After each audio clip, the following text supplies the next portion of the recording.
యోహాను సువార్త 21 అధ్యాయాలు, 3 ఏళ్ళు, 3 విషయాలు, ఒక్కొక్క విషయానికి 7 ఉదాహరణలు. మొదటిది 7 సూచనలు, రెండోది 7 సంభాషణలు, మూడోది 7 సవాళ్ళు. పొద్దున్న ఒక సంభాషణ చూసాం. నికోదేముకిను యేసుక్రీస్తు ప్రభువారికి ఉన్నటువంటి సంభాషణ. అలాంటి సంభాషణలు 7 ఉన్నాయి. 7 సూచనలు ఉన్నాయి. 7 అద్భుత కార్యాలు యేసుప్రభు వారు చేశారు. అంటే చేసిన వాటిలో 7టిని మనకు చూపించారు. అవి చూపించడం ద్వారా యేసుక్రీస్తు ప్రభు వారు దేవుడు అని ఆయన రుజువు చేయాలని ప్రయత్నం చేశాడు. ఎవరు? యోహాను గారు. యోహాను గారు మిగిలిన ముగ్గురు సువార్తికుల్లాగా రాయలేదు. ఈయన కోర్టులో ఒక లాయర్ గారు ఒక కేసుని వాదించినట్లు రాశారు. కోర్టులో ఒక లాయర్ గారు యేసు అనే ఆయన క్రీస్తు, యేసు అనే చరిత్రలో ఉన్నటువంటి ఒక మనిషి, ఆయన పరలోకం నుంచి ప్రత్యేకంగా పంపించబడ్డనటువంటి క్రీస్తు, ఆయన అభిషిక్తుడు, ఆయన మెస్సయ్య. ఎందుకు అని అంటే 21 కారణాలు. 21 కారణాలు. ఇది ఆయన వాదన అన్నమాట. ఇది ఆయన పుస్తకం. చాలా చేశాడు. అవన్నీ రాయటానికి ప్లేస్ సరిపోదు. కాబట్టి ఇవెందుకు రాస్తానంటే ఈ ఒకే ఒక ఉద్దేశం, యేసు క్రీస్తు అని మీరు గుర్తించాలి. ఆ విధంగా మీరు విశ్వసిస్తే మీకు నిత్య జీవం ఉంటుంది అనేది ఆయన యొక్క వాదన. ఈరోజు మనము యోహాను సువార్త 4వ అధ్యాయంలో చాలా ఫేమస్ సంభాషణ. బహుశా మీరు కొన్ని వందల వర్తమానాలు వినుండొచ్చు. సమరయ స్త్రీతో యేసు ప్రభువు మాట్లాడినటువంటి ఆ సన్నివేశం. కానీ నేను చూసేటువంటి విధానం కొంచెం వేరుగా ఉంటుంది. అంటే నేనేమి మర్మాలేమి చెప్పను, కాకపోతే నేను దాంట్లో సెలెక్టివ్గా కొన్ని తీసుకొని యేసుక్రీస్తుని మీకు పరిచయం చేయాలి అని అనుకుంటున్నాను. Who is Jesus Christ? Yesu ప్రభు ఎవరు? తెలుగు రాష్ట్రాల్లో యేసై గురించి ఒక పెద్ద దుమారం రేగింది.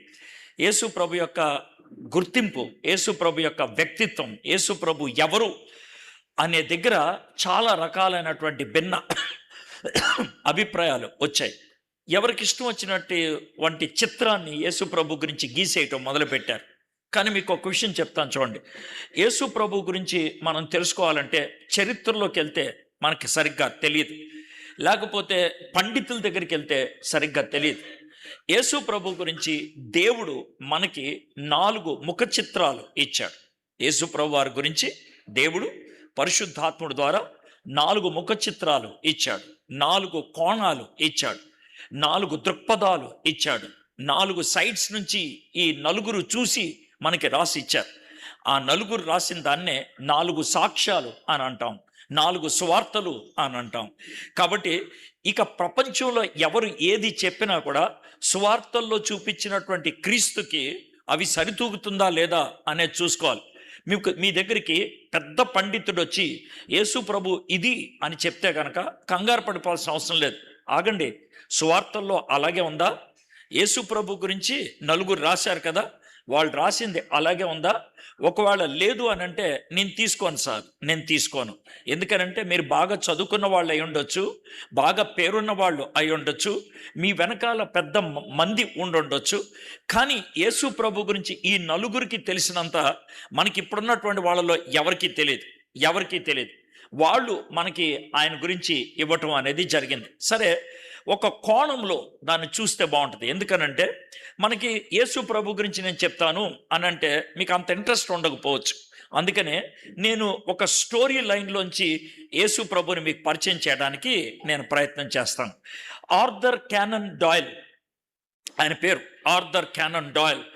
ఇంగ్లాండ్ దేశానికి పైన స్కాట్లాండ్ ఉంటుంది. స్కాట్లాండ్ అనే దేశంలో ఆయన ఒక నవలా రచయిత,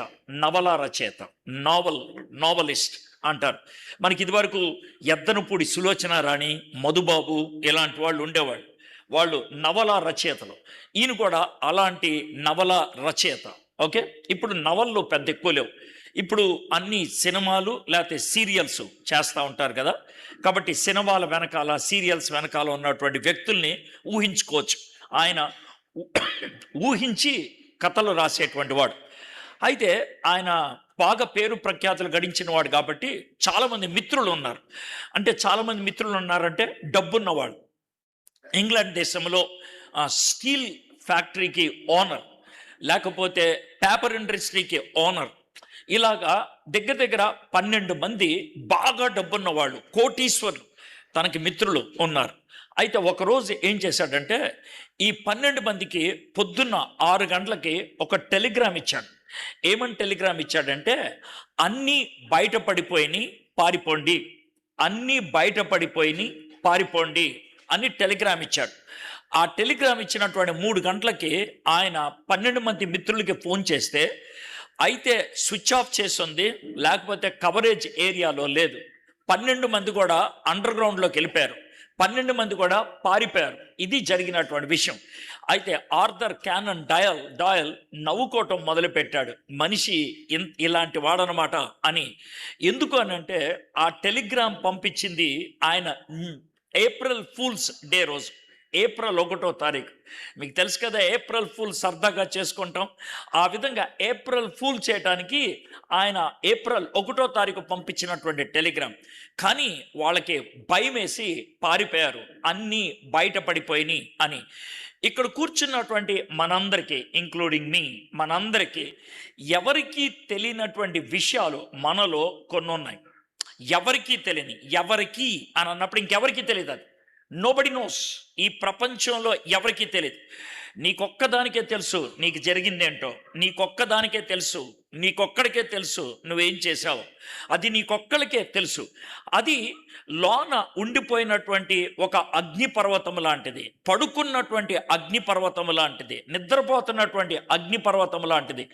అది ఎప్పుడు పగులుతుందో తెలీదు, ఎలా పగులుతుందో తెలీదు. ఆ భయం మనకి ఎప్పుడు ఉంటుంది. ఇది మన గతం గురించి మనకున్నటువంటి భయం. మనం ఎప్పుడు కూడా గతంలోకి తొంగి చూస్తే మనం సాధించిన విజయాలు గుర్తుకురావు, మనం సంపాదించినటువంటి గొప్ప గొప్ప విషయాలు గుర్తుకురావు, ఓడిపోయిన సన్నివేశాలు గుర్తొస్తాయి, మనకి ఎవరైనా తిట్టినటువంటి సన్నివేశాలు గుర్తొస్తూ ఉంటాయి. ఇది మనకి గొప్ప ఆవేదన కలుగుతూ ఉంటుంది. అది మనల్ని నీడలాగా వెంటాడుతూ ఉంటుంది. విలియం షేక్స్పియర్ ఏమంటాడంటే, నీ గతం నీ నీడ అని అన్నాడు. నీ గతం నీ నీడ అని అన్నాడు. అది నీ వెంటే ఉంటుంది, నీ నీడ ఎప్పుడు నీతోనే ఉంటుంది. అయితే నీ గతం నిన్ను విడిచిపెట్టేది ఎప్పుడు, నీ నీడ ఎప్పుడు విడిచిపెట్టుద్దంటే, నువ్వు కాఫిన్ బాక్స్లోకి వెళ్ళినప్పుడు, సమాధి పెట్టిలోకి వెళ్ళినప్పుడు ఇక నీడే ఉండదు అని అంటాడు. కాబట్టి చచ్చిపోయేదాకా మనతో మన గతం వస్తూనే ఉంటుంది. ఈ గతం మనల్ని పీడిస్తూ ఉంటుంది. ఈ గతం భయాన్ని కలిగిస్తుంది. ఈ గతం నిద్ర పట్టకుండా చేస్తుంది. ఈ గతాన్ని తప్పించుకోవడానికి సినిమాలు చూసేవాళ్ళు కొంతమంది, మందు కొట్టేవాళ్ళు కొంతమంది, ఫ్రెండ్స్తో మాట్లాడేవాళ్ళు కొంతమంది, ఏమి చెయ్యలేక ఒంటరిగా కూర్చొని ఏడుస్తూ ఉండేవాళ్ళు మరి కొంతమంది. ఆ జాతిలో, ఆ జాబితాలో మీరు ఉండుంటారు అని నేను అనుకుంటాను. ఎప్పుడు కూడా గతం మనల్ని ఒంటరి వాళ్ళు చేస్తుంది. ఒంటరి వాళ్ళు అని అంటే నువ్వు ఒక్కడివే గదిలో కూర్చున్నావు అని కాదు. నీ చుట్టూ 10 మంది ఉన్నప్పటికీ కూడా ఎవరితో రిలేట్ అవ్వలేకపోతే దాన్ని ఒంటరితనం అంటాం. ఇంకొక పచ్చి భాషలో చెప్పాలంటే, ఈ మధ్యకాలంలో అంటే ఒక 20-25 సంవత్సరాల నుంచి మనకు వచ్చినటువంటి కొత్త ప్రవృత్తి ఏంటి అని అంటే, మనిషిని కళ్ళల్లోకి చూసి మాట్లాడే గుణం పోయింది. ఇది వరకు ఎవరైనా మన ఇంటికి వస్తే వాళ్ళతో కూర్చొని మాట్లాడతాం, వాళ్ళ ముఖములోకి చూస్తాం, వాళ్ళ యొక్క నవ్వును చూస్తాం, వాళ్ళ యొక్క మాటలు వింటాం. ఇది మనకి ఇదివరకు ఉన్నటువంటి అనుభూతి. ఇప్పుడు అలాగ లేదు. ఒక నలుగురు కూర్చుంటే 4 మొబైల్స్ చూస్తూ ఉంటారు. అది మీరు చేసేటువంటి పని. మనుషులతో మాట్లాడటానికి ఇష్టం ఉండదు. మీకు ఎవరూ లేనట్లు, మీరు ఒంటరి వాళ్ళు అన్నట్లు, పక్కనున్న వాళ్ళతో మాట్లాడటం చేతగాక ఎక్కడో ఉన్న వాళ్ళకి హాయ్ హౌ ఆర్ యూ అని పెడతారు. ఎవరు మాట్లాడటానికి లేరన్నట్లు, మీరు ఒంటరి వాళ్ళు అన్నట్లు. అయితే ఎక్కడో ఉన్న వాళ్ళకు హాయ్ హౌ ఆర్ యూ అని ఎందుకు పెట్టారు? పక్కనున్నారు కదా, వాళ్ళతో మాట్లాడచ్చు కదా. మాట్లాడలేరు. ఎందుకో తెలుసా? వాళ్ళతో మాట్లాడితే నీ ముఖ కవళికల్లో నువ్వేమీ దాచుకోలేవు. నీ ముఖ కవళికల్లో నీ హృదయంలో ఉన్నదాన్ని వాళ్ళకి కనబడిపోద్ది. అయితే ఎక్కడో ఉన్న వాళ్ళకి నువ్వు నవ్వుతున్నప్పుడు ఏడుస్తున్నటువంటి బొమ్మ పంపించవచ్చు, నువ్వు ఏడుస్తున్నప్పుడు నేను నవ్వుతున్నాను అని కూడా పంపించవచ్చు. నీ నిజ రూపాన్ని దాచిపెట్టుకోగలిగేది వర్చువల్ కెమెరాలో, నీ నిజ రూపాన్ని దాచిపెట్టుకోగలిగేది టెక్స్ట్ మెసేజెస్లో, నీ నిజ రూపాన్ని దాచిపెట్టగలిగేది నీ యొక్క మొబైల్ సంభాషణలో, కానీ నిజ సంభాషణలో కాదు. ఆ ఒంటరితనానికి మనం గురైపోయాం. ఆ ఒంటరితనంలో మనం బతుకుతున్నాం. మనలో చాలామందికి స్నేహితురాలు మన మొబైలే. అదే కనుక లేకపోతే ప్రాణం పోయినట్లు ఉంటుంది. ఎందుకని ప్రాణం పోయినట్లు ఉంటుంది? మీరు మొబైల్కి ఏమి ఎడిక్ట్ అని నేను అంటలేదు. నేను మిమ్మల్ని విసిగించట్లేదు.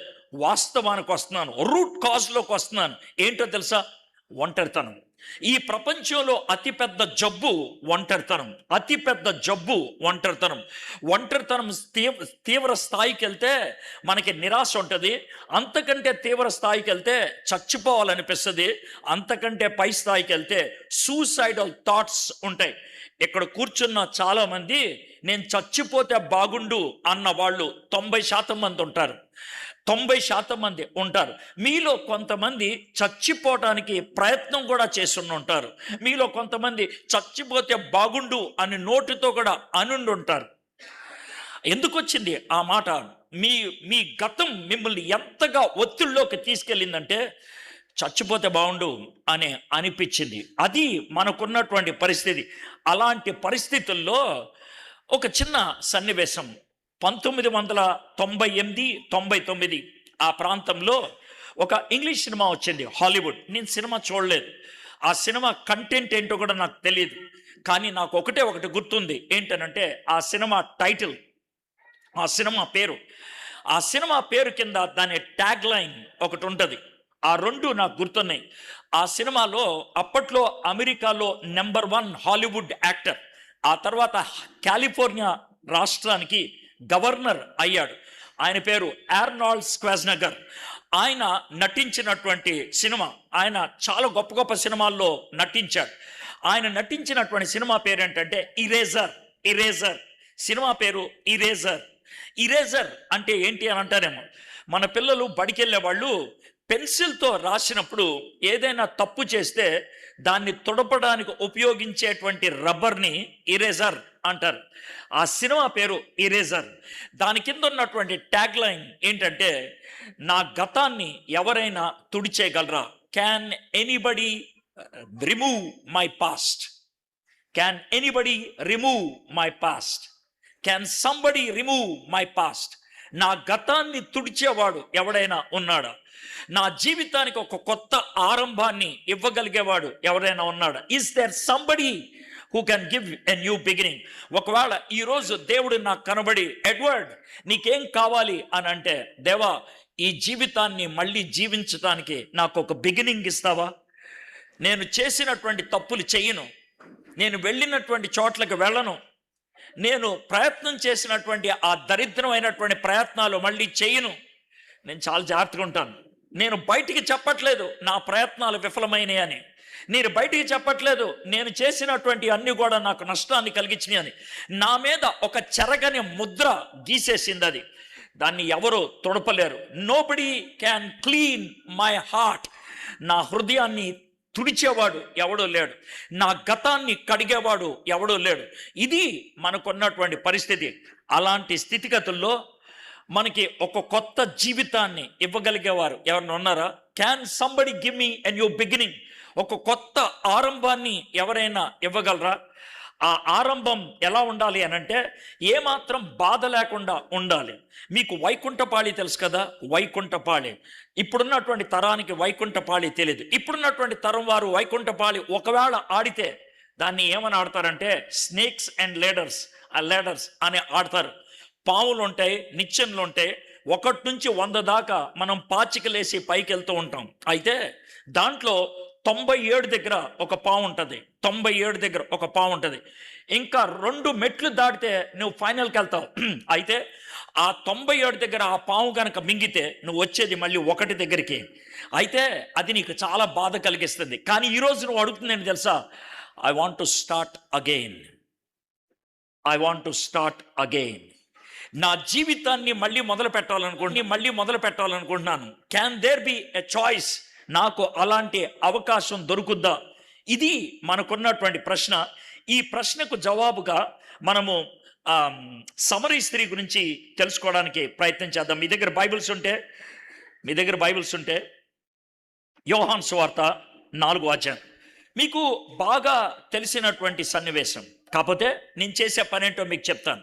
ఏంటి అనంటే ఈ కథను నేను ముక్కలు ముక్కలుగా చదువుతాను, ముక్కలు ముక్కలుగా. స్టోరీ మొత్తం తెలుసు అని అంటే ఏంటి అని అంటే, యేసు ప్రభు వారు సమరయ అనేటువంటి రాష్ట్రం గుండా వెళ్తున్నాడు. మిట్ట మధ్యాహ్నం దాహం అయింది. ఒక బావి దగ్గర కూర్చొని ఉన్నాడు. ఒక అమ్మాయి ఒంటరిగా వచ్చింది. ఆ అమ్మాయిని అడిగాడు, నాకు నీళ్ళు ఇవ్వని. ఆ అమ్మాయి ఆశ్చర్యపోయింది. నువ్వేంటి నన్ను నీళ్ళు అడుగుతున్నావు? నువ్వు యూదుడు కదా, నువ్వు అబ్బాయి కదా అని అన్నది. అప్పుడు ఈయన అన్నాడు, నీ ఎవరో తెలిస్తే గనక నువ్వే నన్ను నీళ్ళు అడుగుతావంటే, ఊరుకో, నీ దగ్గర బకెట్ లేదు, ఏమి లేదు, నువ్వు ఎప్పుడే నీళ్ళు అడిగావు నన్ను, నువ్వు ఎక్కడి నుంచి ఇస్తావు? లేదమ్మా, నేనెవరో నీకు తెలిస్తే కనుక నీవు అలా అడగు, నేనిచ్చి నీళ్లు తాగితే మళ్ళీ దప్పికొనవు అని అంటే, ఆ నీళ్లు పోయా, నా దప్పిక పోయిందంటే నేను జీవితంలో ఇంకెప్పటికెక్కడ బావిల దగ్గరికి నీళ్లు కోసం రాను అని అంటే, ఇస్తాను, నీవు భర్తను తీసుకొని రా అని అంటే, నాకు భర్త లేడుగా అని అంటే, నువ్వు చెప్పింది నిజమే, భర్త లేడని, కానీ నీకు 5 భర్తలు ఉన్నారు, ఇప్పుడున్నవాడు నీ భర్త, ఇప్పుడున్నవాడు 6వ వాడు అని అంటే, వెంటనే నువ్వు ప్రవక్తవా, ఇంత కరెక్ట్గా ఎలా చెప్పగలిగావు? ఇలాగ సంభాషణ కొనసాగింది. ఆమె థియాలజీలోకి వెళ్ళింది. అయ్యా, మా పూర్వీకులు చెప్పారు, మేము ఆ కొండ మీద ఆరాధించాలా, ఈ కొండ మీద ఆరాధించాలా? యేసు ప్రభు అన్నారు, ఒక దినం వస్తుందమ్మా, కొండల మీదకి వెళ్ళక్కర్లేదు, నీ గుండెల్లో ఆరాధించుకుంటే సరిపోద్ది, ఆత్మతోను సత్యంతోను. అయ్యా, ఇదంతా చెప్తున్నావు, నువ్వెవరు అని అంటే, నేనే ఆ మెస్సైని, నేనే ఆ మెస్సైని. ఇది స్టోరీ. ఆమె వెళ్ళి ఊర్లో వాళ్ళని తీసుకొచ్చింది. ఊర్లో వాళ్ళు యేసు ప్రభుని మెస్సైగా స్వీకరించారు. ఈ అధ్యాయంలో 3 సాక్ష్యాలు ఉంటాయి. ఈ అధ్యాయంలో 3 సాక్ష్యాలు. సాక్షి నెంబర్ 1 యేసయ్య తానెవరో చెప్పాడు. సాక్షి నెంబర్ 2 సమరయ స్త్రీ ఊర్లోకి వెళ్ళి చెప్పింది. సాక్షి నెంబర్ 3 ఊర్లో వాళ్ళు యేసయ్యతో మాట్లాడిన తర్వాత సమరయ స్త్రీతో చెప్పారు, నువ్వు చెప్పావని కాదు, ఇప్పుడు మేము తెలుసుకున్నాం ఈయన రక్షకుడని. 3 సాక్ష్యాలు ఈ అధ్యాయంలో ఉన్నది. టోటల్ స్టోరీ మీ ముందు పెట్టేశాను, ఇంకా ఏమి లేదు. కాబట్టి నాకు అర్థం కాదు, నాకు తెలియదు అనేది లేదు, ఇందులో మర్మయుక్తంగా చెప్పేది కూడా ఏమీ లేదు. So this is the total narration అక్కడ ఉన్నటువంటిది. అయితే దీన్ని నేను 2 సార్లు చదువుతాను, 2 times, అంటే టోటల్ పాసేజ్ కాదు, అక్కడక్కడ సెలెక్టివ్గా చదువుకుంటూ వస్తాను నేను. దాంట్లోంచి మనం తెలుసుకోవడానికి ప్రయత్నం చేద్దాం. 7వ వచనం, మీ దగ్గర బైబిల్స్ ఉంటే 7వ వచనం. సమరయ స్త్రీ ఒక్కతే నీళ్లు చేదుకొనుటకు అక్కడకు రాగా, అప్పటికి ఇంచుమించు 12 గంటలు ఆయన. ఆఫ్టర్నూన్ 12, మధ్యాహ్నం 12 గంటలకి ఇది జరిగింది. ఆఫ్టర్నూన్ 12 అక్కడికి ఒక అమ్మాయి ఒంటరిగా వచ్చింది. నేను ఇచ్చినటువంటి ఇంట్రొడక్షన్ని నేను ఇక్కడ ఏ విధంగా కలుపుతానో చూడండి. యూజువల్గా ఆడోళ్ళు నీళ్ల కోసం పొద్దున్న వెళ్తారు, లేకపోతే సాయంత్రం వెళ్తారు. That's number 1. నెంబర్ 2, ఆడవాళ్ళు ఒంటరిగా వెళ్ళరు ఫర్ సెవరల్ రీజన్స్. ఒక రీజన్, కలిసి వెళ్తే కనుక కబుర్లు ఆడుకుంటూ వెళ్ళొచ్చు, ఎంత దూరమైనా సరే నీళ్లు మోసుకెళ్తే సరదాగా ఉంటుంది. రెండోది, కలిసి వెళ్తే వాళ్ళని ఎవరైనా దాడి చేస్తే కనుక వాళ్ళు ఎదురు దాడి చేయటానికి అవకాశం ఉంటుంది. అప్పట్లో ఇలా నీళ్లు కోసం వెళ్ళినప్పుడు వేరే వాళ్ళు అమ్మాయిల్ని అత్యాచారం చేయటం కూడా ఉండేది. అందుకనేసే వాళ్ళు గుంపుగా కలిసి వెళ్ళటం అనేది వాళ్ళకు ఉన్నటువంటి అలవాటు. అయితే పొద్దున కానీ సాయంత్రం కానీ. ఇక్కడ చూస్తే ఈమె మిట్ట మధ్యాహ్నం ఎవరూ రాని టైంలో ఒక్కతే వచ్చింది. ఇది ఒంటరితనానికి నిదర్శనం. Expressed loneliness. 2 రకాలైనటువంటి ఒంటరితనాలు ఉంటాయి. ఒక ఒంటరితనం మీలో చాలామందికి ఇప్పుడు ఉంటుంది, ఇప్పుడు మీలో చాలామందికి ఉంటుంది. ఏంటి అని అంటే, అందరితో బాగానే ఉంటారు, బాగున్నారా, కాఫీ తాగుతారా, ఇది ముఖం మీద కనబడుతుంది, కానీ లోన మాత్రం వేరే ఉంటుంది. అంటే నా మీద వ్యతిరేకత ఉంటుందని కాదు, మీలో తెలియని బాధ లోన ఉంటుంది, దాన్ని ఎవరికి చెప్పుకోరు. మనుషుల మధ్యలో సరదాగా జీవిస్తారు. క్రికెట్ ఆడదామా, లేకపోతే అక్కడికి వెళ్దామా, ఇక్కడికి వెళ్దామా, ఇవి ఉంటాయి. బయట మాత్రం యాంత్రికంగా జరిగిపోతూ ఉంటుంది, లోన మాత్రం యుద్ధం జరుగుతూనే ఉంటుంది, లోన మాత్రం యుద్ధం జరుగుతూనే ఉంటుంది. ఇది కొంతమందికి ఉండేటువంటి ఒంటరితనం. అలాంటి వాళ్ళు ఒకవేళ ఒంటరిగా ఇంకో వ్యక్తితో మాట్లాడితే, ఒంటరిగా ఇంకొక వ్యక్తితో మాట్లాడితే, కొద్దిసేపు హృదయాన్ని విప్పి మాట్లాడితే ఎక్కువ టైం పట్టదు, 10-15 నిమిషాల్లో ఏడవటం మొదలు పెడతారు. మీలో చాలామంది ఆ టైప్, మీలో చాలామంది ఆ type. You go through that loneliness, ఆ ఒంటరితనం గుండా. ఎందుకు అనంటే మీ గతం అలాంటిది, మీకు జరగకూడదు జరిగిందేమో, లేకపోతే మీరు చేయకూడదు మీరు చేశారేమో, మీకు అనుకోంది జరిగిందేమో, లేదా తొందరపాటులో మీరు చేయకూడదు చేశారేమో, వాట్ ఎవర్ ఇట్ ఈస్, అది నీ జీవితంలో అది మిగిలిపోయింది. అయితే ఈ అమ్మాయి ఒంటరిగా రావడానికి ఇష్టపడింది. మేబీ వేరే అమ్మాయిల ముఖం చూడటం ఇష్టం లేదేమో, వేరే అమ్మాయిలు ఆమెతో మాట్లాడటం ఇష్టం లేదేమో, వేరే అమ్మాయిలు ఆమెను ప్రశ్నిస్తే జవాబు చెప్పడానికి ఆమె దగ్గర ఏమీ లేదేమో. She is a lonely lady. She is very daring, చాలా డేరింగ్గా వచ్చింది. ఒక్కతే వచ్చింది బాబు దగ్గరికి. యేసు ప్రభు కాకుండా అక్కడ ఒక దుర్మార్గుడు ఉంటే ఏం చేసి ఉండేవాడు? అయితే ఆమెకు ఆ భయం లేదు, ఆమెకు ఆ భయం లేదు. ఎందుకు లేదో నాకు తెలియదు. నిండా మునిగినోడికి చలేంటి అంటారేమో, నాకు తెలియదు. But I want to just look at it analytically. నేను విశ్లేషిస్తూ దాన్ని చూడటానికి ప్రయత్నం చేస్తా ఉన్నాను. అయితే ఇప్పుడు ఆమెను యేసు ప్రభు దాహం అడిగాడు, అమ్మ నాకు నీళ్ళు ఇవ్వవా అని. 9వ వచనం, ఆ సమరీ స్త్రీ, యూదుడు అయిన నీవు సమరీ స్త్రీనైన నన్ను దాహమునికిమ్మని ఎలాగో అడుగుచున్నావు? ఆయనతో చెప్పాను, ఏలయనగా యూదులు సమరియలతో సాంగత్యము చేయరు. గుర్తుపెట్టుకోండి, మీలో ఇది మీరు ఎప్పుడైనా టీవీ ఇంటర్వ్యూస్లో కానీ లేకపోతే ఇంకా వేరే పబ్లిక్ డొమైన్స్లో కొంతమంది మాట్లాడుతూ ఉంటారే, వాళ్ళ మాటలు కానీ వింటూ ఉంటే, ఒకవేళ వాళ్ళ మాటలు వాళ్ళ గురించి ఏమీ తెలియకుండా వాళ్ళ మాటలు వింటే బహుశా మీరు ఈ విధమైన కంక్లూడ్ చేస్తారేమో. ఏమన్నా తెలుసా, బా ఈయనంత మంచోడు ఎవరు లేడు, ఈయనంత గొప్ప గుణం కలిగిన వాళ్ళు ఎవరు లేరు, ఈమంత శ్రేష్టమైనటువంటి క్యారెక్టర్ కలిగిన వాళ్ళు ఎవరు లేరు అని అనుకుంటారేమో. వాళ్ళ మాటలు అలా ఉంటాయి, కానీ వాళ్ళ జీవితం అలా ఉండదు. వాళ్ళ జీవితం అలా ఉండదు. మన దేశాన్ని ఏలేటువంటి రాజకీయ నాయకుల్లో ఎక్కువ శాతం మంది యొక్క క్యారెక్టర్ మంచిది కాదు. చాలా పబ్లిక్లోకి వచ్చినా కూడా వాళ్ళు ఏ మాత్రం బాధ లేకుండానే ఉంటారు. అంత దాకా ఎందుకు, నిన్న మొన్నటి దాకా కోడి పందాలు అధికారికంగా జరిగాయి. దాంట్లోకి చాలామంది నాయకులు వచ్చి ఆ కోడి పందాలు చేశారు. దాంతో వాళ్ళు ప్రోత్సహిస్తున్నారు, పందాన్ని ప్రోత్సహిస్తున్నారు, జూదాన్ని ప్రోత్సహిస్తున్నారు. కానీ ఒకవేళ వాళ్ళ మైక్ ఇస్తే మనం యథార్థంగా ఉండాలి, మన దేశ పౌరులం కాబట్టి మనం మర్యాదగా ఉండాలి అని మాట్లాడతారే. ఈ సమరయ స్త్రీలో అలాంటి గుణాన్ని చూశాను. ఏంటండి, మీరు యూదులు కదా, మీకంటూ ఒక గీత ఉంటుంది కదా, గీత దాటి ఎందుకు వచ్చేసారు నా దగ్గరికి? ఆ విధంగా అడుగుతుంది. గుర్తుపెట్టుకోండి, కొంతమంది దొంగతనం చేసేవాళ్ళు అయి ఉండొచ్చు, కానీ వాళ్ళకు కూడా కొన్ని ఎథిక్స్ ఉంటాయంట, కొన్ని ఎథిక్స్.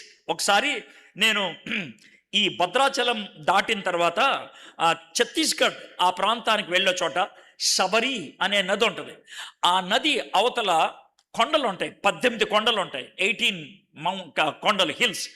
ఆ కొండల మీద ఒక జాతి వాళ్ళు జీవిస్తున్నారు, ఇప్పటికీ ఉంటారు ఆ జాతి వాళ్ళు. వాళ్ళని బోండోస్ అంటారు, బోండోస్ అని అంటారు. ఇది జరిగింది 1994 ఆ ప్రాంతంలో. నా మిత్రుడు, నాకు తెలిసినట్టు ఒక ఆయన అలెక్స్ అనేటువంటి ఆయన అక్కడ డాక్టర్గా పనిచేస్తున్నాడు. ఆయన ఒక డాక్టర్. అయితే నేను అక్కడికి వెళ్ళి, ఈ బోండోస్ పైన ఉంటారు కదా, వాళ్ళు ఇక్కడ రింగ్స్ వేసుకొని ఉంటారు, ఒళ్ళు నిండా వాళ్ళకి గొలుసులు అంటే పూసల దండలు ఉంటే ఆడవాళ్ళు అయితే. మగవాళ్ళైతే ఏముండవు, వాళ్ళకి బట్టలు వేసుకోవటం తెలీదు, వాళ్ళకి బట్టలు ఉండవు, వాళ్ళు అర్థమైందా. ఆడవాళ్ళు మాత్రం గొలుసులతో పైన ఛాతీని కవర్ చేసుకుంటారు. వారానికి ఒకసారి కిందకు వస్తారు, అగ్గిపెట్టి, నూనె, తర్వాత ఉప్పు కొనుక్కొని పైకి వెళ్తారు. కొనుక్కోవడానికి వాళ్ళకి డబ్బులు ఉండవు కాబట్టి వాళ్ళు పైనుంచి టమాటాలు, రాగులు తీసుకొచ్చి, ఇన్ని టమాటాలు ఇచ్చి ఒక అగ్గి పెట్టి, ఇన్ని రాగులు ఇచ్చి కొంచెం నూనె తీసుకొని వెళ్ళటం వాళ్ళకి అలవాటు. అప్పుడు మాత్రం ఆడవాళ్ళు చిన్న టవల్ లాంటిది వాళ్ళ నడుం కట్టుకొని కిందకు వస్తారు. ఇది పరిస్థితి. అలెక్స్ అన్నాడు, నిన్ను పైకి తీసుకెళ్తాను, వాళ్ళ జీవితాన్ని చూడొచ్చు అని. నేను పైకి వెళ్ళాను. అక్కడికి వెళ్ళేటప్పటికి వీళ్ళు తాగి డ్యాన్స్ వేస్తున్నారు. ఒక ఏదో దేవతలాగా ఉన్నది, ఒక కర్ర, దాని చుట్టూ వాళ్ళు డ్యాన్స్ వేస్తున్నారు. ఒక అరగంట సేపు ఉన్నాం. బాగా తాగి మత్తెక్కిన తర్వాత, అన్న వెళ్ళిపోదాం కిందకి అని అన్నాడు. సరే అని కిందకి వెళ్ళిపోతున్నాను. కిందకి వెళ్ళిపోతున్నప్పుడు చెప్పిన మాటలు ఒకవేళ పైకి వెళ్తున్నప్పుడు చెప్పినట్లయితే నేను పైకి వెళ్ళి ఉండేవాడిని కాదు. నేను పైకి వెళ్ళి ఉండేవాడిని కాదు. అతను కిందకు వస్తున్నప్పుడు చెప్పింది ఏంటంటే, అన్న ఈరోజు ట్యూస్డే కదా, అందుకే పైకి తీసుకొచ్చాను అన్నాడు. అంటే ఏంటి అన్నాను. వీళ్ళు ట్యూస్డే ఉపవాసం ఉంటారన్న అన్నాడు. అయితే వాళ్ళు ఉపవాసం ఉండటానికి మనకేంటంటే, వీళ్ళు తినేది మనుషులనన్నా అని అన్నాడు. మనుషులు తినేవాళ్ళు, వాళ్ళకి కూడా ఒక ఎథిక్ ఉంటుంది, వాళ్ళకి కూడా ఒక బౌండరీ ఉంటుంది. ఆ బౌండరీని చూసి అర్థమైందా, వాళ్ళు ఏదో చాలా మంచోళ్ళు అని అనుకోక్కర్లేదు. మీ అందరూ కూడా కొన్ని పాయింట్స్లో చాలా గొప్పోళ్ళు. ఏమండి, నేను ఆదివారం సినిమా చూడను, మీరు చాలా గట్టిగా మాట్లాడతారు. అర్థమైందా? ఇప్పుడే నేను చూస్తూ ఉన్నాను, ఎవరో డీటెయిల్స్ చెప్పట్లేదు కాబట్టి డైరెక్ట్గా చెప్పగలుగుతాను. వస్తూ ఉన్నాను, ఆటోలో 3 కుర్రోళ్ళు వీడియో చూస్తూ ఉన్నారు, చిన్న పిల్లలు. వాళ్ళు ఏం చూస్తున్నారో చూద్దామని దొంగతనంగా వెళ్తా ఉంటే ఒక అతను నాతో రే అన్నాడు. ఊరుకోండి sir, I want to see it అని అన్నాను. వెళ్ళాను, వాళ్ళు సినిమా చూస్తున్నారు. వాళ్ళు చిన్న పిల్లలు 3. వాళ్ళు ఏం సినిమా చూస్తున్నారు నాకు తెలియదు. ఆపేశారు. అరే ఏం చూస్తున్నారా అన్న. సినిమా కదా అన్న. లేదు సార్ ఆడుకుంటున్నాం సార్ అన్నారు. పబ్జీనా అని అన్నా. లేదు వీడు ఆడుతున్నాడు నేను చూస్తున్నా అన్నాడు. ఆ టైంలో ఒక పెద్ద ఆయన అన్న డైలాగ్, మీటింగ్కి వచ్చిన వాళ్ళు ఈ పని చేయటం ఏంట్రా అని. అంటే మీటింగ్కి రాకపోతే ఆ పని చేయొచ్చా?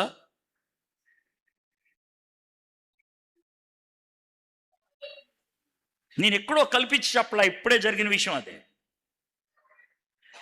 ఇది మనందరం ఉపయోగించే డైలాగ్ ఇదే.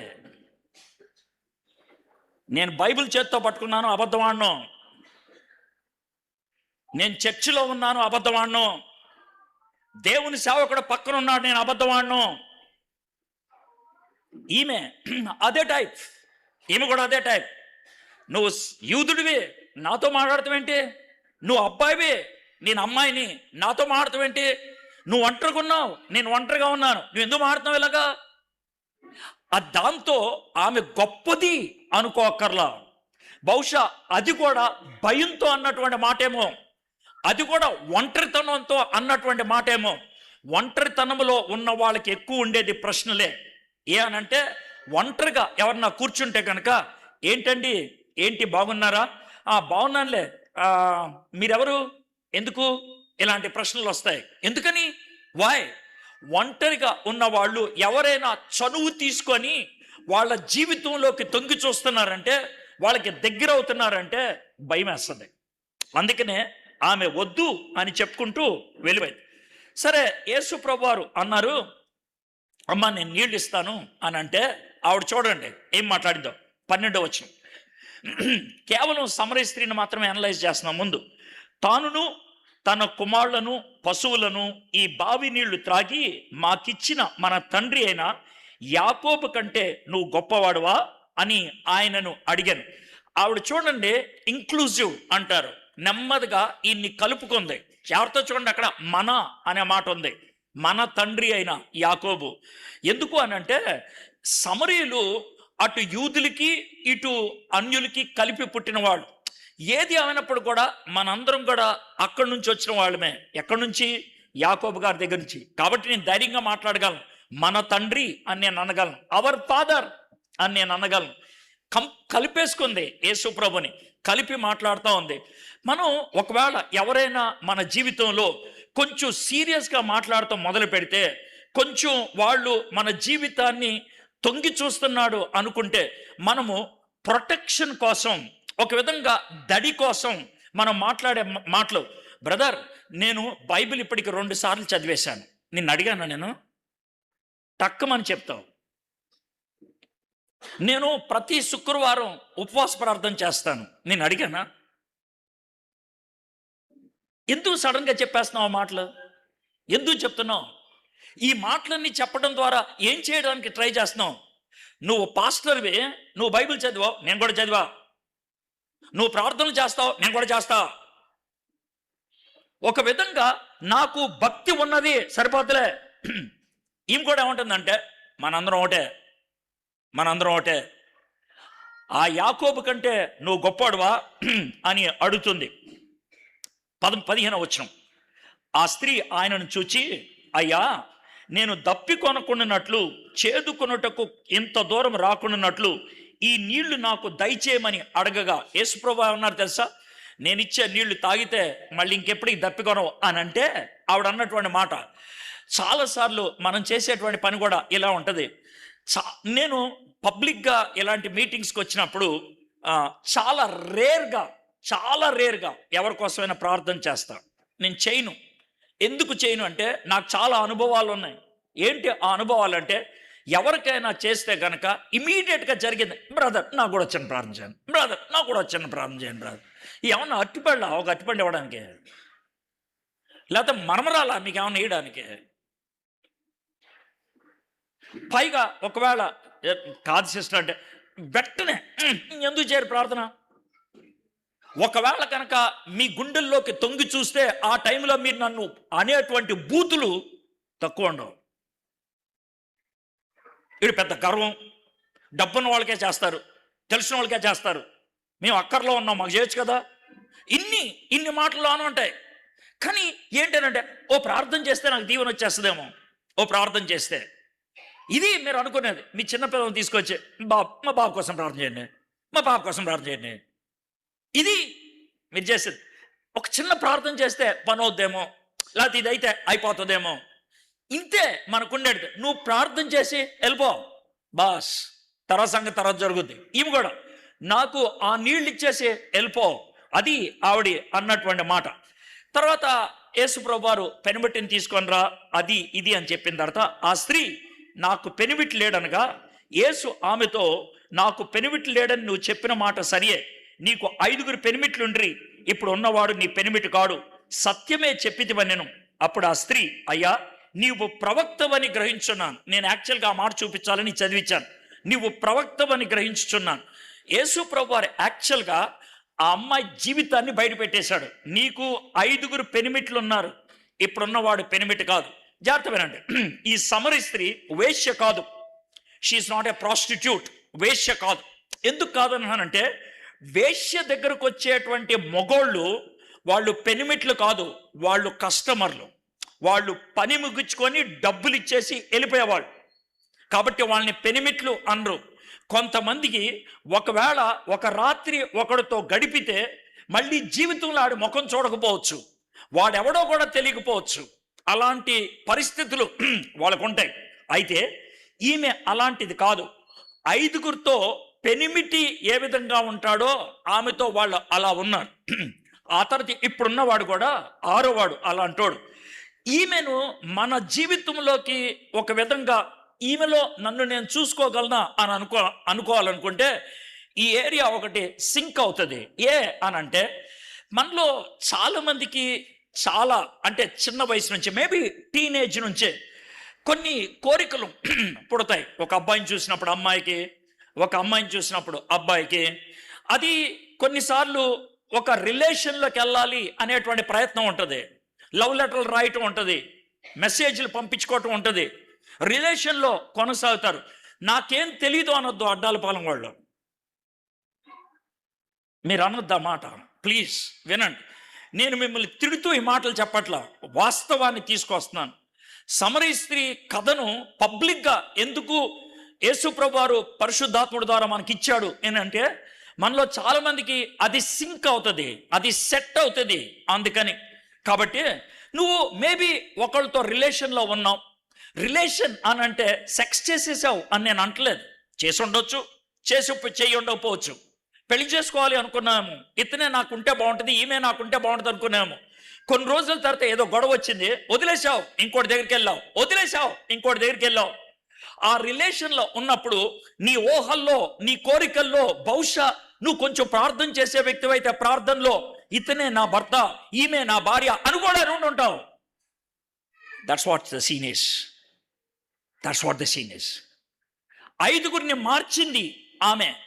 ఒకవేళ కనుక మీకు ఓపిక ఉంటే, 1 గంట టైం ఉంటే, ఫేస్బుక్లో చాలా ప్రొఫైల్స్ ఉంటాయా, ఫేస్బుక్లో పేజెస్ ఉంటాయా, మీకు తెలియని వాళ్ళ పేజీలన్నీ చూస్తే వాళ్ళకంటూ ఒక స్టేటస్ ఉంటుంది. ఆ స్టేటస్ చూడండి. కొన్ని స్టేటస్లో హార్ట్ కనబడుతుంది, కొన్ని స్టేటస్లో పగిలిపోయిన హార్ట్ కనబడుతుంది, కొన్ని స్టేటస్లో కన్నీరు కారుస్తున్న హార్ట్ కనబడుతూ ఉంటుంది. ఏంటిది? ఇది ఒక స్టేటస్. ఈరోజు నేను రిలేషన్లోకి వచ్చాను, అది హార్ట్. ఈరోజు రిలేషన్ బ్రేక్ అయ్యాను, హార్ట్ బ్రేక్ అయిపోయింది. బ్రేక్ అయిన రిలేషన్ గురించి ఏడుస్తున్నాను, కన్నీరు. ఎన్ని రకాలైనటువంటి స్టేటస్లు కనబడతాయో. మీరు ఒకవేళ మీ గతం ఒక 5 ఏళ్లలో మీరు మార్చిన స్టేటస్లు, 5 ఏళ్లలో మీరు పెట్టినటువంటి థంబ్నెయిల్స్ ఒకసారి ఆలోచించండి. That speaks about your life. That speaks about your life. ఈ అమ్మాయి 5 సార్లు ప్రొఫైల్ పిక్చర్లు మార్చింది. ఇప్పుడు 6వ ప్రొఫైల్ పిక్చర్లో ఒక అబ్బాయి ఉన్నాడు. యాక్చువల్గా చెప్పాలంటే పెనిమిటి కాడు అనేది లీగల్లీ రైటే. నేను పెళ్లి చేసుకోలేదుగా. యేసు ప్రభు వారు అన్నాడు, నువ్వు చెప్పింది కరెక్టే, పెనిమిటి కాదు, కానీ పెనిమిట్లు ఉన్నారు నీకు. భర్త కాదాళ్ళు, లీగల్లీ యువర్ రైట్, కానీ మోరల్లీ వాళ్ళని భర్తలాగా చూశాను, అందుకనే వాళ్ళ గురించి నేను చెప్తున్నాను అని అంటే ఆవిడ ఒప్పుకుంది. ఎలా తెలుసు ఒప్పుకుందని? అయ్యా, ఇంత విషయాలు నీకు ఎలా తెలుసు? నా లైఫ్లోకి నువ్వు ఎలాగొచ్చేయగలిగావు? How could you come inside? Are you a profit? దీంతో మీకేమర్థం అవుతుంది? ఈ సమరయ స్త్రీ మనం అనుకున్నట్లు బజారు మనిషి ఏం కాదు. ఆవిడికి లేఖనాలు తెలుసు, ఆవిడికి చరిత్ర తెలుసు, ఆమెకు కొద్దో గొప్ప ఆమెకు ఆ సంస్కృతి గురించి కూడా తెలుసు. కాబట్టి చెప్పింది, నువ్వు ప్రవక్తవా అని ఆమె అడగటం మొదలుపెట్టింది.